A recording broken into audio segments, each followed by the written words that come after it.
Мен сынап жатыр, қызғана ма, қызғанбай ма? Норм немесе стрём біздің нұсқа. Екінші бөлім. Неке жүзігін тақпай жүру. Норм немесе стрём? Мен үшін норм. Күйеуім әйтеуір қарсы емес. Мен тақпаймын. Неге екенін білмеймін. Өйткені енді көп қой сақиналар, әртүрлі сақина таққым келеді. Норм. Мен де Бұл тақпаймын. кісіде де жоқ. Әйелінің көзінше өзге аруларға комплимент айту. Мен сынап жатыр, қызғана ма, қызғанбай ма? Мен үшін норм. Өйткені мен ойымша, егер еркек өзге әйелдің бір әдемі түсін, жақсы қырын байқаса, оны айтуы керек. Мен үшін норм айта бер. Бәрібір менен асқан ешкім жоқ. Дәл солай, дәл солай.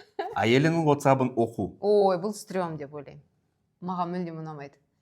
Жалпы менің телефонымды біреу алып оқыса, мен оған бір күдікпен қарайтын боламын.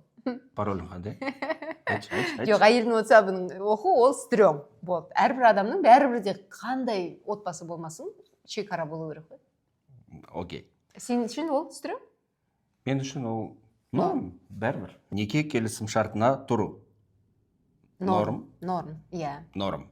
Негізінде көп еркектер бұған бір күмәнмен қарайды, бірақ егер сенің мүлкің тағысын тағы бір жинақтаған капиталың бар болатын болса, алдын ала бәрін жазып алғанға не жетсін. Бұл норм.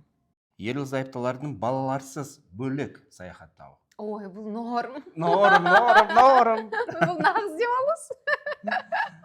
Барлық ерлі зайыптыларға норм мен стрёмді айқындап алуға кеңес береміз, өйткені ерлі зайыптылардың арасында келіспеушіліктер болмауы керек. Не істеп жүр?